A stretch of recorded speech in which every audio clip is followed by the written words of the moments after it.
All right, everybody, welcome back to Armchair Bikers TV. This is Zach, aka the Bearded Stick, coming back at you with another video. And today we're going to be talking about some clutch issues that I had with my brand new Yamaha Tenere 700. This bike only has a couple thousand miles on it, 2434.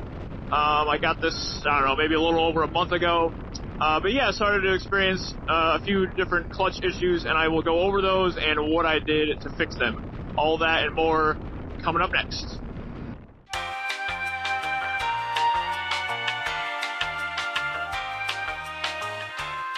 Alright, so basically, if you're not familiar with the Tenere 700, these bikes did have a clutch recall come out for them. I believe it was only for the 2024 model years, maybe also the 2023, but I think it was more the 2024 model years that had the issues. If you want the exact details on what months of production and years of production were affected, you can just Google it. But my bike, after looking it up, was one of the bikes that was affected by the clutch recall. But when I first purchased the bike, I was actually not even aware that this recall existed. So I got the bike, everything was great. But I did notice that the clutch kind of felt weird sometimes, sort of felt like it was dragging. I first noticed this when I was pushing it around my driveway and the bike was in gear, so I just pulled the clutch in just to move it forward a couple feet. And it was really hard to push, and you could almost feel like the clutch wasn't fully disengaged because it was super hard to push even with the clutch pulled in. I thought that was kind of strange, but didn't really think too much of it. But then riding it around, I did notice that the shifting, in particular the downshiffting, was a little clunky. And at first I was like, well, the bike's brand new, it's got a few hundred miles on it, I'm not going to really worry about it. But it was particularly clunky on the downshifts, so shifting from 5th to 4th gear at lower RPMs, it was super chunky. Sometimes I'd have to hit the shifter twice to get it to go down into gear.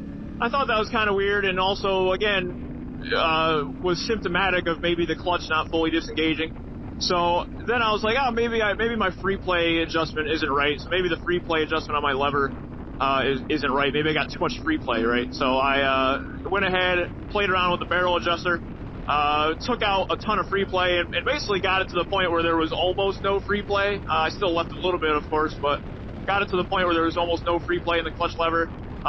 Which was kind of annoying because the clutch would grab really far away from the handlebar, which I don't really like that personally. But even with the free play adjusted like that, you still had some of these issues where it was sort of clunky on the downshifts. And then I also experienced a few times where if I'm rolling in traffic and I have the clutch pulled in and the bike is in gear and I blip the throttle a couple times, the first blip of the throttle, you can actually feel the bike almost want to lurch forward for a half a second. And it's like, wow, that's definitely the clutch dragging. And again, at this time, I still didn't have any idea that there was this recall from Yamaha about the clutch until Boomer Buzz, my partner here on this channel, mentioned to me, oh yeah, there's a recall on those clutches. So I went to the dealer and I had him look up the VIN number, and according to the system that they looked up, this bike was affected by the recall, but apparently they replaced the clutch in it already, and therefore the recall was taken care of. I'm not really sure if that was true or not. Maybe I'm sort of thinking the dealer maybe just checked the box saying that they did it when they didn't actually do it. Or maybe they did do it, and maybe the Yamaha OEM clutches are just kind of garbage. But I'm kind of leaning towards the dealer probably just didn't do it. They just checked the box saying they did. But who knows? So after discovering all this and realizing that my only option was to probably just take this into my own hands and put an aftermarket clutch in. So you can go anywhere from the $50 Amazon clutches all the way up to the $1,000 Recluse clutch kits. I didn't want to go that route, so then I looked into Barnett. I've heard of Barnett before. They do a lot of Harley clutches, and they seem to be relatively popular amongst the Harley guys to put aftermarket, Barnett clutches in them. I've heard people talk about that a lot. So I was like, oh, let's go check out Barnett, see if they got any options for the Tenere. Sure enough, they did. So I went ahead, ordered a Barnett clutch off their website, and a couple days later got an email saying that, oh, we received your order, but the clutch plates that you ordered are on back order. So they said if you want, we can send you our RQ material clutch plates, which are supposedly like a higher heat tolerance and a higher performance material for higher performance applications. I think they even use this RQ material in their Ducati kits, which of course Ducatis have dry clutches, which is a more demanding application than a wet clutch. So I was like, yeah, sure, send me the RQ plates, and I'll throw them in there, and we'll see how it goes. So yesterday, I finally set aside the time to put the new clutch in, and what was interesting is that when I pulled the old clutch out, the friction plates were like really dry. They were like super bone dry, and of course, this bike has a wet clutch just like any other Japanese bike. And as far as my knowledge goes, the friction plates should be wet because the whole clutch basket and clutch pack is getting bathed in oil the whole time that the bike is running. So I was pretty surprised to see how dry the friction plates were. And then as I was taking them out, I also did notice that some of the steel plates were kind of like stuck to the friction plates a little bit.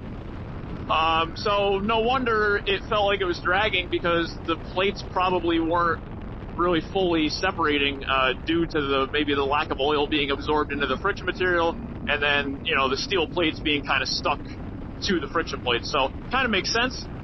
So I pulled them all out.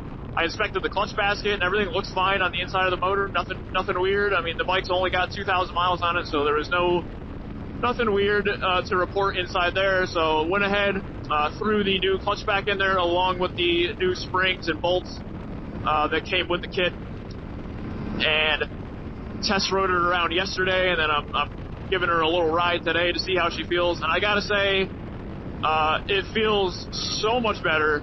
I really wanted to be careful, and I take my time with, you know, riding this thing and not like having the old placebo effect happen where you think it's better just because you did something. But I honestly can say after riding this bike for a little bit, it really does feel better. The downshifts are so much better. The clutch feels better. I was able to adjust my free play back into a normal position, so now the free play isn't all the way out towards the end of the bar. And yeah, the clutch went in super easy. I mean, it's a relatively simple job. And I can definitely say I am happy with the decision to go ahead and just put an aftermarket clutch in, because yeah, so far it just feels really good. None of those symptoms of like the clutch dragging are apparent. I tried pushing the bike around in the driveway with it shut off in gear, and it even rolls a lot smoother just doing that. Coming to stops, again, if I pull the clutch in and flip the throttle, you don't get that weird like jerky feeling. If you start the bike in gear, it doesn't really jerk forward as much. So, and just the clutch engagement feels better at the lever. So I'm really happy going with the Barnett clutch. So it really sucks. I'm not sure if it's just an issue with the OEM Yamaha clutch. I don't know if like the friction plate materials weird on them where they're not absorbing oil. I don't know if the clutch plates are maybe thicker, and because they're thicker, they don't have enough room to like fully separate or something. I don't know. Really weird that Yamaha even had this recall to begin with.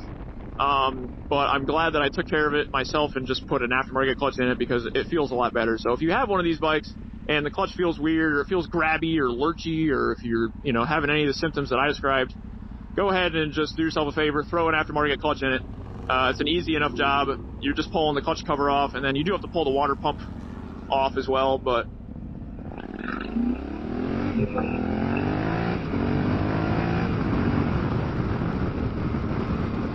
you do have to pull the water pump off of the clutch cover, so you do end up having to drain the coolant. That's a little bit of a pain, you know, draining the coolant, and then of course after you're done, you know, you got to top off the radiator, the coolant, and, you know, let the cooling system bleed. So a little bit of a pain, but again, pretty simple job. It shouldn't take you too long if you've done a clutch replacement before. But yeah, overall, definitely recommend it. And a little disappointed that I had to put a clutch in my bike at 2,000 miles, but I'm glad I did, because it feels a lot better. And yeah, let me know down in the comment section below if you have a Tenere 700 that was affected by this recall. What did you do? Did you replace it with an OEM clutch? Did you replace it with an aftermarket clutch? Did you notice a difference after the replacement? Did you have any of the same issues I had? Let me know in the comments down below. But other than that, though, super happy with this bike. Ripping this thing around is so much fun. It's like a big giant dirt bike. I absolutely love it. Again, I've already put, 2,400 miles on it, and it's just been nothing but fun to rip around this bike. And I got my exhaust on, which I made a video about last week, so if you haven't seen that, go check that video out. So the bike sounds a heck of a lot better. And yeah, just really nothing but good things to say about this bike. A couple little hiccups with that, but, what are you going to do? Yeah, just enjoying this bike, and I think I'm gonna go get some McDonald's and fill up on some nuggies. Going to the land of the nuggets. But yeah, look at those downshifts, dude. Oh, just crispy. So I'm telling you, before trying to downshift at low RPM, you'd have to like double stab the shifter to get it to go in. Like it felt like you were trying to shift without the clutch pulled in. So which I guess basically you were if the clutch wasn't fully separating, you know what I mean? But if you're curious, I am recording all this audio with the Cardo Pack Talk Edge. Cardo has their app that you can download on the phone, and once you do that, you pair the headset with the phone, and then there's an option in the app to record your voice audio. And not only does it record your voice audio, but if you're having a conversation with somebody in the intercom, it also records their audio as well. So it's a pretty easy solution to capture your audio if you're having a conversation with somebody, or if you're just talking to yourself like I am. And in our experience on this channel, it's been much easier than using an external microphone. I will say some external microphone setups may sound a little better. They may sound a little clearer, but I think this is a good compromise because it's so easy. You just throw the headset on your helmet and then you're good to go, A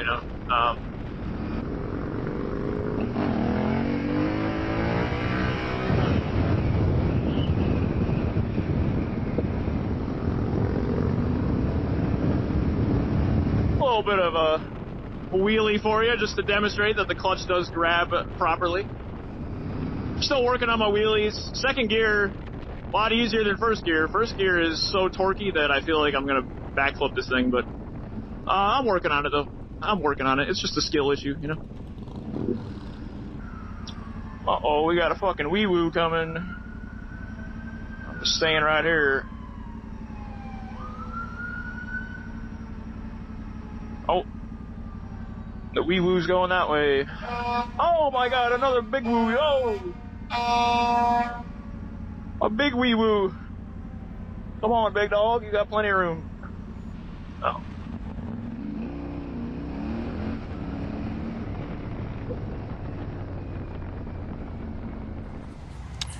Nuggets acquired.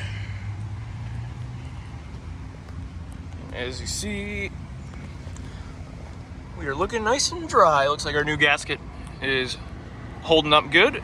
And no drips, no leaks. Here's the water pump housing I was talking about. Nothing leaking from there. This is where that O-ring is. Some people leave this bolted to the case cover and then they'll pull these hoses out here by undoing this bolt here and this bolt up here. But yeah, I just opted just to unbolt this because it's basically just those 3 bolts right here. You got 1, 2, 3. And then obviously this one right here. That way you can get the case and the water pump just completely out of your way, which gives you better access to the clutch. But other than that, pretty easy.